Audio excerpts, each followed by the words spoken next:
os clubes maiores ou menores, ou mesmo aqueles mais tradicionais que não admitem SAF, talvez o seu Flamengo também não goste que fale. O São Paulo tem essa resistência, o Corinthians, o Palmeiras, mas eles têm que pensar no modelo um pouco mais empresarial, senão eles vão ficar para trás. Tá. O torcedor são paulino sabe o peso da camisa, mas também sente quando o clube começa a perder espaço fora de campo. Nos bastidores, uma mudança histórica pode estar a caminho, e não é todo mundo que está gostando da ideia. SAF, parceria internacional, resistência política. O que está realmente acontecendo no São Paulo? Fica até o fim, porque o que vamos revelar aqui pode impactar diretamente o futuro do tricolor que você ama. Aí então o presidente Júlio Casares em entrevista ao Alt-Tabet. O PVC, ele fala aí, né, sobre um modelo de negócios parecido e que essa é a tendência. Como é que você viu isso? Então, São Paulo deve caminhar nesse sentido mesmo de se transformar numa SAF? Ou é um modelo que não necessariamente configure uma SAF? Eu entendo o que ele está falando e ele está sendo cauteloso em relação ao Conselho Deliberativo, porque qualquer aprovação de SAF tem que passar pelo Conselho Deliberativo. E ele, inclusive, fala sobre uma resistência dentro do clube. O São Paulo não quer.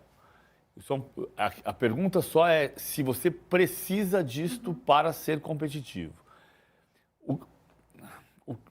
O que a SAF dá de bom? Dinheiro. Eu acho que não. O dinheiro é que a gente está pensando sempre no dinheiro como primeira premissa, né? O Abel recebeu uma proposta 3 vezes maior, então ele vai para o Hilal. Não necessariamente. Uma organização empresarial. Não, eu acho que a primeira coisa que você faz... Você tem 2 vantagens da SAF. 2 vantagens. Uma é acabar com um conselheiro. Se o conselheiro fosse bom, a gente vendia. Não é? É verdade.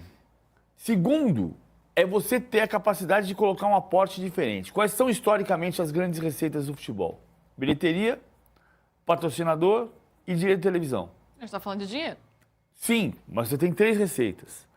A quarta possibilidade é você ter um aporte de alguém que compre 60% da SAF e que depois queira, eventualmente, uma das partes vender mais 10%. Estou precisando de dinheiro, vendo 10%. Quer comprar 10% da minha sociedade?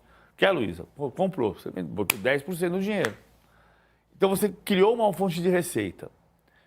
Mas não é milagre. Porque se for assim, se você não for SAF, você não vai ser competitivo. Tá bom. A SAF se apoia na legislação da Espanha das SADs. Todos os clubes da Espanha são SADs. Menos Real Madrid, Barcelona, Osasuna e Atlético Bilbao. Quais são os times que ganham na Espanha? Real Madrid e Barcelona. São os 2 que não são SAD. Então não é 100% verdade. Eu entendi o que ele está dizendo. Tem sentido o que ele está dizendo, olhando para o cenário de hoje, pensando que no ano passado foi o ano das SAFs, porque a final da Libertadores foi Botafogo e Atlético Mineiro, são 2 SAFs, e o Cruzeiro foi finalista da Copa Sul-Americana, e o Cruzeiro é uma SAF. Então foi o ano da SAF. Tá, beleza. Mas mesmo olhando para o Brasil, os clubes que são tidos como referências são clubes associativos, não Palmeiras são e SAFs. Flamengo. Então, não existe milagre, cara. SAF não pode ser sinônimo, não pode ser prefixo de safar-se. Porque a gente faz SAF no Brasil para se safar. Tipo, tem uma dívida de Corinthians hoje, tem uma dívida de 2 bilhões e 400 milhões de reais. Qual é a solução? Virar SAF. Não, então é para se safar. O Milan foi um time, Società per Azioni, sociedade anônima. Durante os últimos 50 anos, ele foi o clube referência do mundo enquanto o Berlusconi estava bem. Depois que o Berlusconi vendeu, continuou sendo empresa. Continuou sendo modelo empresarial. E é um fiasco. Não é você ser SAF ou não ser SAF. E aqui tem o exemplo do Vasco com a 777 também, em que o clube associativo teve que retomar o controle porque não deu certo, uma má administração. Então, a gente precisa parar de olhar para o modelo SAF como se fosse sinônimo de milagre. Você pode ser muito bem organizado sendo SAF ou muito mal organizado sendo SAF. Você pode ser muito bem organizado e competitivo não sendo SAF e você vai ter um sofrimento, sim, se você tiver uma SAF muito bem organizada que, num certo momento, resolva se capitalizar e trazer um novo investidor que bote mais 20%. Beleza, vai ser sofrido. E aí, talvez ali na frente você entenda isso. Não parece ser um momento agora. Porque o Botafogo está com dificuldade, o Cruzeiro tem dificuldade, o Atlético tem dificuldade, o Vasco tem dificuldade e todos são SAF. A gente está vendo ali os clubes brasileiros que se tornaram SAF, tanto na Série A quanto na Série B, e a gente pode até debater daqui a pouco qual foi a SAF que realmente deu certo, quais foram as SAFs que realmente funcionaram, ou que funcionam hoje. Mas antes, quero trazer aqui para o Hernan, pensando do ponto de vista da informação, essa questão, Hernan, gera um grande debate dentro do São Paulo, e o próprio Júlio Casares falou isso, né? Que há uma resistência grande, mas é um modelo que ele acredita, não necessariamente do clube se tornar uma SAF, mas ter esses modelos de parceria. Em algum momento ele até cita o Marinax, o grego, né? Que vai ter essa parceria agora, está fechando essa parceria com a base do Tricolor. Há essa resistência grande dentro do São Paulo, como que isso pode se resolver? A tendência é que o São Paulo vire uma SAF, pegando aí pela declaração do presidente? É um grande debate político isso dentro do São Paulo, né? Porque, por exemplo, o Marinax, o grego, dono do Nottingham Forest, quando ele se aproxima do São Paulo, ele gostaria de comprar o São Paulo Clube, né? E aí, hoje existe um acordo encaminhado e que ainda vai acontecer muita coisa antes dessa assinatura, apesar de ter um acordo ali, uma conversa muito bem já estruturada para ele fazer essa parceria com a base do São Paulo, mas ainda tem muita coisa para acontecer. A ideia era comprar o clube inteiro.